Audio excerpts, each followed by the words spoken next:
Assalamualaikum warahmatullahi wabarakatuh. Hai Sobat Guru, kali ini saya akan menyampaikan aksi nyata topik 2 tentang pemahaman merdeka belajar. Ada 5 modul yang harus kita pahami pada topik 2, yaitu pertama, mengenali dan memahami diri sebagai pendidik. 2. Mendidik dan mengajar. 3. Mendampingi murid dengan utuh dan menyeluruh. 4. Mendidik dan melatih kecerdasan budi pekerti. 5.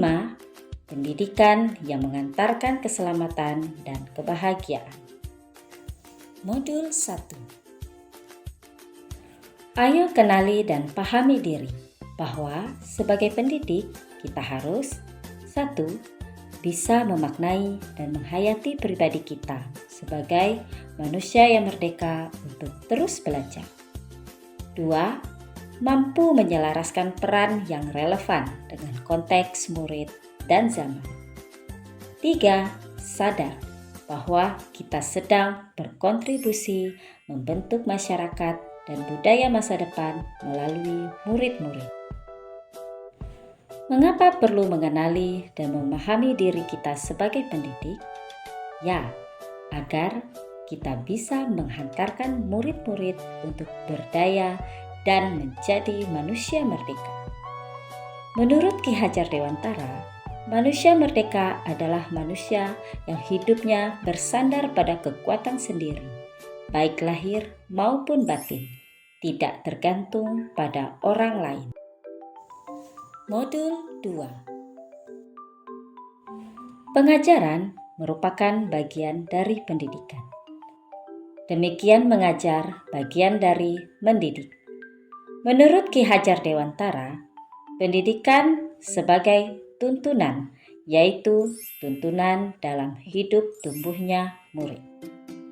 Pendidik menuntun murid agar dapat memperbaiki perilakunya, bukan dasar hidup dan tumbuhnya. Pendidikan bukan hanya pengajaran pengetahuan, namun juga mendidik keterampilan berpikir dan mengembangkan kecerdasan batin agar murid dapat mencapai keselamatan dan kebahagiaan. Modul 3. Segala perubahan yang terjadi pada murid dihubungkan dengan kodrat keadaan, baik alam maupun zaman. Kodrat alam berkaitan dengan sifat dan bentuk lingkungan di mana murid berada. Untuk itu, pembelajaran yang diterima murid baiknya mampu mendekatkannya dengan konteks kodrat alamnya, bukan malah menjauhkannya. Sedangkan kodrat zaman merupakan bagian dasar pendidikan murid yang berhubungan dengan isi dan irama. Isi dan irama pendidikan selalu bergerak dinamis sesuai perkembangan zaman. Oleh sebab itu, pembelajaran baiknya mengikuti perkembangan zaman murid, disesuaikan dengan dasar dan asas kehidupan kebangsaan yang bernilai dan tidak bertentangan dengan sifat-sifat kemanusiaan.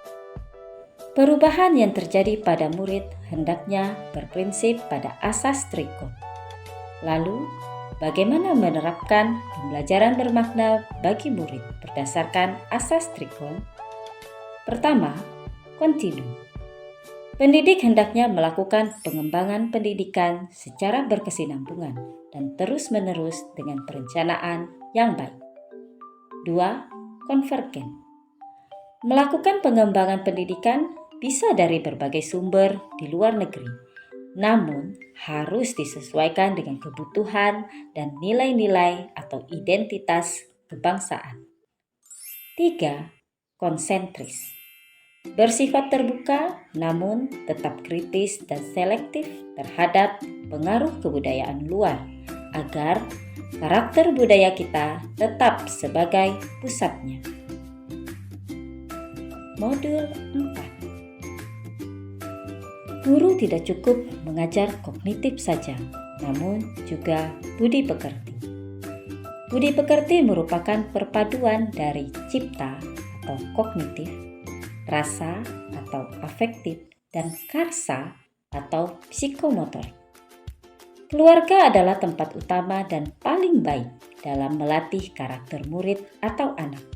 Sedangkan sekolah membantu dengan memberikan tuntunan dan teladan yang sesuai dengan kebutuhan murid.